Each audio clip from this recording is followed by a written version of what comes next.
here we are.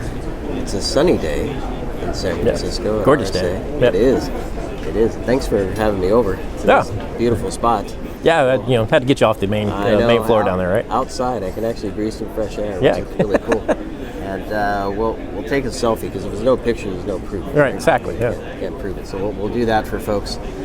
Jim Broome is with me from DirectDefense. Jim, thanks for joining me. Thanks for having me. Yeah, it's going to be a good chat. I had a good conversation yesterday, and we talked about IT and OT convergence and maintaining separation of networks and duties and all that fun. Connect them, but don't, right? Right, Connect exactly. them where you need to, and then have that visibility and control, which you guys do a fantastic job at, because you have the knowledge of those environments. Yep. So, thrilled to have that chat. So I encourage everybody to listen to that. And today we're gonna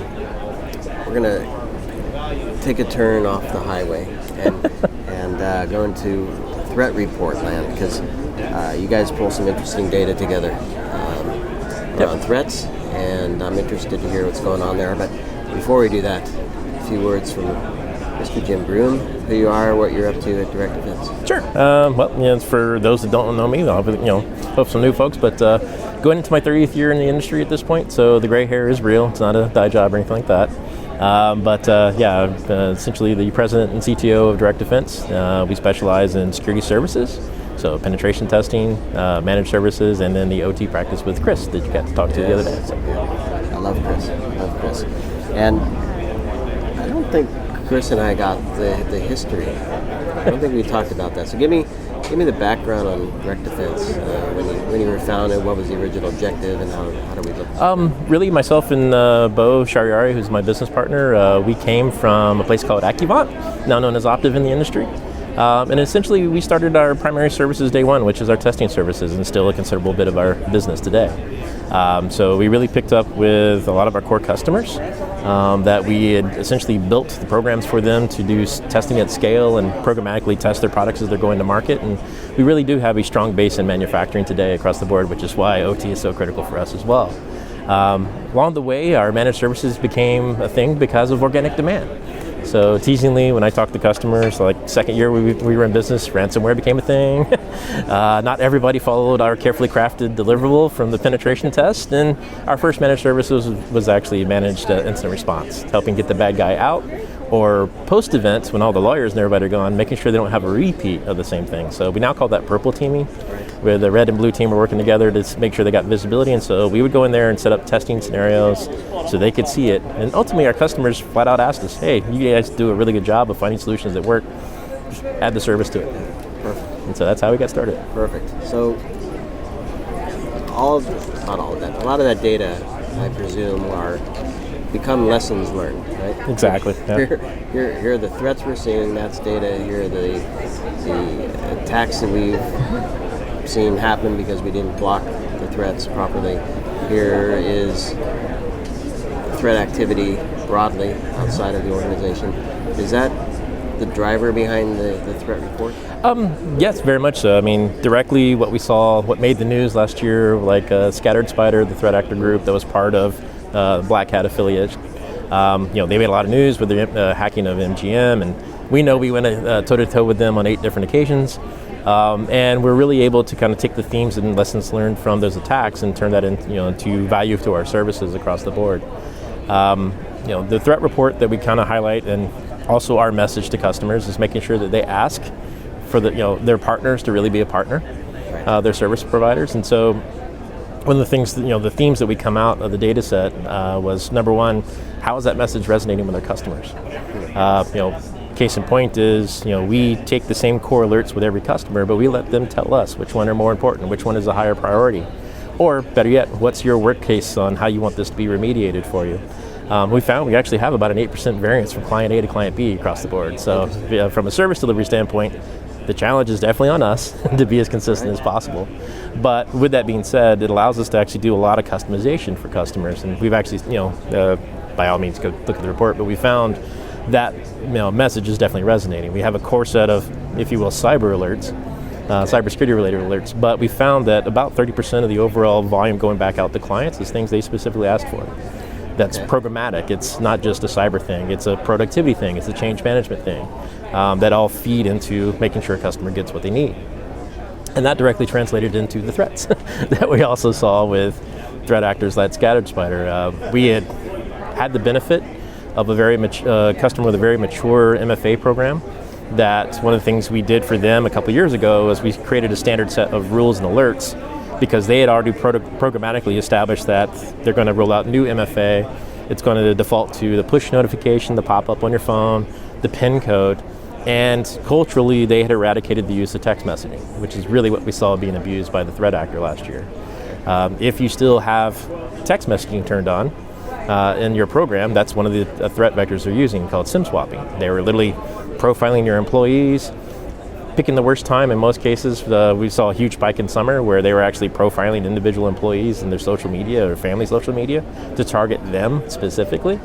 And in some cases they were successful, but because we had these custom alerts in place, we saw in the first 15 minutes that Bob or Sally, the admin, just added a new phone to their device and just to their MFA settings, and we're able to turn those into alerts, if not proactively get in front of it. Yeah, I've actually heard, I think it was from Chris actually, that same scenario where I'm thinking about it now, what is the advanced persistent swappers. Repeat SIM swaps, trying again and again and again. That one's not working. Let me try another swap. Yeah, I mean, they literally went through 4 different customers, or 4 different employees in one environment. They were successful in 3 of those cases, which kind of speaks to the cellular industry really needs to step their game up for protecting your phone, because that's tied to your bank account and other things, not just your login password. Right. Yeah. A lot of stuff connected there. So tell me a bit about the structure of the report. How is it organized? How do you break down the information and present it in a way that... Really, we took the themes, like I said, that we were seeing, and more importantly, the threat vectors that we saw after a successful breach. Like first step in, they got someone's credentials. What do they do next? And so we really took the theme of where we went and added a lot of custom alerts across the board for clients. But secondarily is like what are we seeing across that landscape? So thematically, just staying on Scattered Spider for a second, they're not the only one doing this. Most of them are doing it now, but they were the first ones to come in teams. So one group was actually designed to actually break into an account. The next one was to get global admin.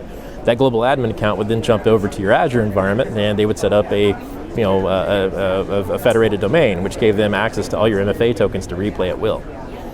Then they would log back in as your own individual. Then another group would actually go after on-prem infrastructure. Yeah, that's one. Well, actually, technically, that's 2 teams. The first guys that got in. All right. The second one that got persistence inside the cloud environment. The third team would actually pivot over to your on-premise, like your VMware infrastructure or what have you. Okay. And then the final team was actually going through all the Azure single sign-on enabled apps and going to each one of those, figuring out what admin user was there, and actually logging in from there.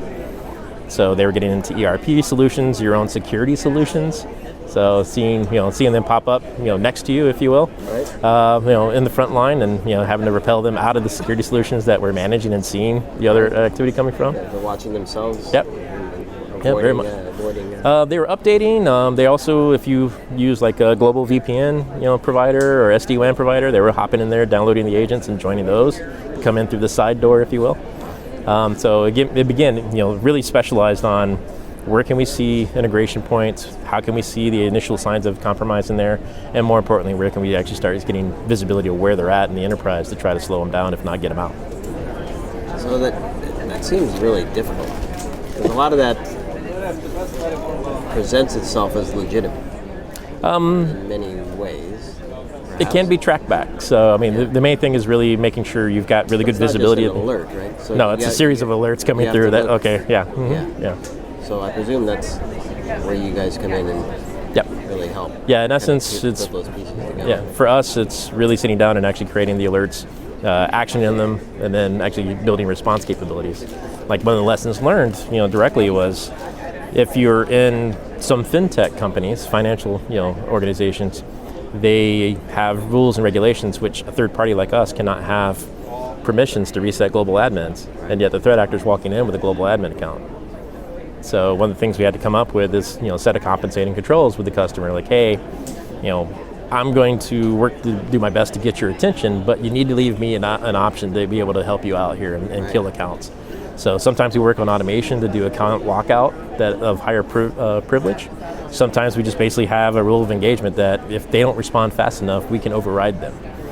So again, it's, if you will, ask for forgiveness after the fact. But at least I kept them from getting any further inside the environment. And so that's really where we truly embrace the concept of partnership. Like, hey, I'm going to do my best to keep them out of here for you and keep your business going, but you got to work with me. Sometimes regulations kind of need to be, documented, but we still need to have a path forward to help you, especially if your team is struggling to respond. There's always an exception in an edge case. Yep. You have to account for. What is there anything? So this is the second year. Mm-hmm. Is there anything in the report that pops out as we didn't expect to see that, or we didn't expect to see that thing at this rate, or we're looking for something and that never surfaced? I don't know, any highlights? The bigger themes that we were able to get from year 1 to year 2 is, again, our message of cooperation and customization definitely rang through. Right. And it shows in our stats, but secondarily to that was really the change in threat actor behavior of, because they're leveraging AI to create their phishing campaigns. We saw the success rate of successful click-through or employees giving up username, password, and PIN code to the threat actor. We have across the board a rise around 25 to 35%. And that was just over the course of 1 quarter, coming into summer last year, coming into the fall. And so, that was direct, we could directly go back to look at the original email that came in. It's like, yep, they got all the buzzwords right. They profiled the company. There's no grammatical errors. There's localization in some cases because they were actually attacking employees in foreign countries from the United States. And so they had, proper phraseology, everything you needed to come across as authentic. And all courtesy of ChatGPT. Very much, yeah. Interesting. So this data is generated by customers, so presumably you're seeing a lot of the same things when you're interacting with them as well.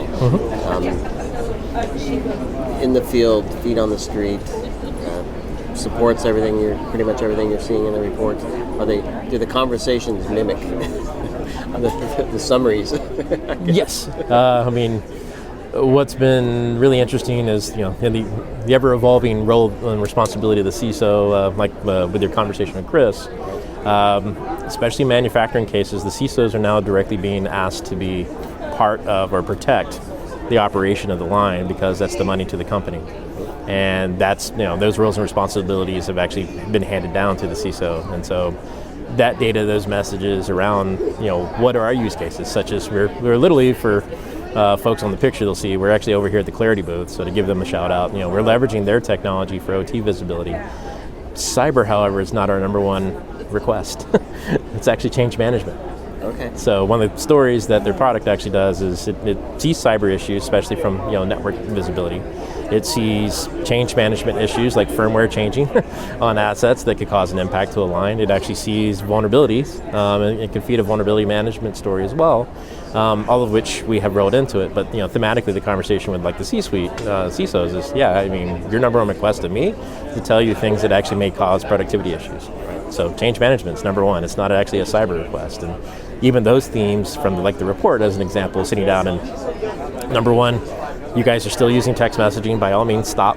It's outside your control. If you can't do that because it's such a cultural shift in the organization for timeliness, let's at least go back to all your admins and tell them no. Let's put some rules of engagement around your most privileged users. They have to use PIN, notification or PIN code, or maybe a FIDO2 key with, YubiKey or whatever. Let's put some other solutions in place to just take the most privileged, accounts down and monitor them better and more effectively. And so those are the themes that come from that data. Go back to real, feet on the ground and conversations with executives on how to change their culture and program. Interesting, because you said, I want to pull on this string a little bit. I continue to hear the theme of resilience. And certainly when you get into manufacturing and critical infrastructure, uptime, followed, if not equal to safety. Exactly. Right. Yeah. Especially on the other side of the fence of traditional SCADA. Yeah. But you can't achieve those if there are weaknesses in the system. Right. So security has to be there. So I'm curious, do organizations not say security but expect it, or not say it and and pray? Or what's it? I mean, we do still practice a lot of faith-based cybersecurity here in the United States. I'm just wondering if that's Lord, please shifting. let them hack somebody else. But really the bigger change or shift around OT and around uptime monitoring, availability is the number one concern because that's bottom dollar for everybody in that scenario. But what it really translates into is we're using cybersecurity products to go back to core IT disciplines, which is just did you have a proper change management window? Was this patch tested before we rolled it out? Because we've seen, using one example, if that line goes down for more than 15 minutes, the CEO gets a phone call to let them know they're not making their number that quarter. So it's a direct impact. So those stories kind of matriculate back to just core IT more than IS. Right. Because I know I'm old enough at this point to still make the delineation between the two. Oh, definitely. So yeah, thematically, that's kind of where we're seeing a lot of that today. Is really, finding or using cybersecurity solutions that actually give an IT conversation. So earlier you mentioned, I presume you provide guidance, but it sounds like you also seek direct feedback because each business is unique, where they are, what they operate in, how their culture, all that stuff plays a role. Same question for two different audiences. For existing customers, how can the findings in the report, the data from the report, help them have a better engagement with you to have that collaboration of, here's what we're seeing in the report, that might impact your business, help us understand where we can kind of come in and then further help? Sure. So for the customer engagement today, seasonally our biggest feedback is we force them to talk to us. And so we do believe in collaboration. We do have constant stand-up meetings. And so we have at the very least a quarterly strategic meeting to go over these findings as they're fresh into our ecosystem. So the fact they were distilled into a report. Right. No, we're constantly trying to hold their hand and get them through the process because, case in point, things change every week. If an organization is still using, for example, Oracle, platforms, Oracle is notoriously tough to work with. They don't have the best, patching schedule like the other vendors are monthly. Theirs is quarterly. So you get hit with 500 patches at once, and you got to figure out which patch goes into this application stack. So, singling out doesn't knock everything off. Right. Well, singling out PeopleSoft is a great example. It's a legacy technology they have. It's in just about every major corporation today. However, it's 18 patches individually to secure the web server. Exactly. It has to be in the right order. And so if you mess up, you're still vulnerable. And so we do see, for example, what we call priority 2 events, which is web shells dropping on web servers from time to time. That's your first incursion. So you hope your EDR stops it. If it doesn't, then we've got secondary, visibility stories specifically for, discovery and when they start trying to break off that machine and jump into other things. That's threat hunting at scale. That's, essentially what we're doing is looking for the gaps out there. And so we take, again, all this data, day to day and bring that back to our customers like, hey, you're running this, strongly recommend you deploy it this way, and just, give that guidance. It's huge. Yeah. It is huge. So for the other audience, those who have not had the pleasure working with you and Chris and the team. Happy to talk to everybody, give you a demo. That's right. What should they be looking for in the report to kind of set the stage? Sure. For most of our stuff is we try to present this in a very tactile and common sense manner. Number one, stop using text messaging. Your bank's unfortunately are federally insured, so they're still doing it, but we're actually starting to see banks get away from using texting as an option now and going to more common things like Google Authenticator or whatever. Number two is really going to be aware of your single sign-on, how it's integrated into the various bits of your cloud infrastructure out there, and have visibility stories. Case in point is one of the solutions we monitor is Salesforce. We also monitor ServiceNow, which is a key repository of data for a lot of companies, and just seeing what's logging in there, we can spot not only threat actor behavior, but we can also spot developers not acting well, using third-party apps to back up things they probably weren't authorized to back up. So you can see a lot of that visibility and turn that into those type of visibility stories for the organization. And number three, really today is if you're definitely going to not invest in EDR, then go take a look at our buddies over at Halcyon. They're definitely solving the ransomware problem. So if you're not ready or you can't afford to invest in enterprise EDR solutions, then second option is available for you now, which just looks at solving the ransomware problem. Got it. All right. So read the report, connect with Jim, look at the partners. It's all about initial assessments, gaining visibility through monitoring, and having the wherewithal from your team to close the gaps. And just truly, when we talk to clients, if you're out there evaluating MDR and MSSPs right now, make sure you reserve your right for your service you're looking for. So my 3 simple questions I tell everybody to always ask the room is, will your MSSP support a custom alert? Will they triage that custom alert with a custom playbook?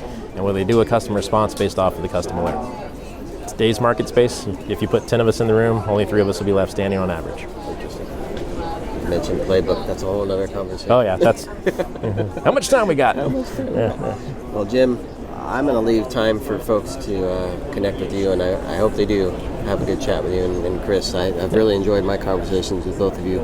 Very enlightening, and you guys are working on some good things and covering areas that not everybody can cover. And we got you outside in sun. And you got me outside. I'm going to get a nice tan today. Well, Jim, thanks so much for that, and everybody do grab the report, connect with Jim and the Direct Defense team, and please do continue to follow me here at RSA Conference. Lots more coming your way, and we'll see you all soon. Have a great show.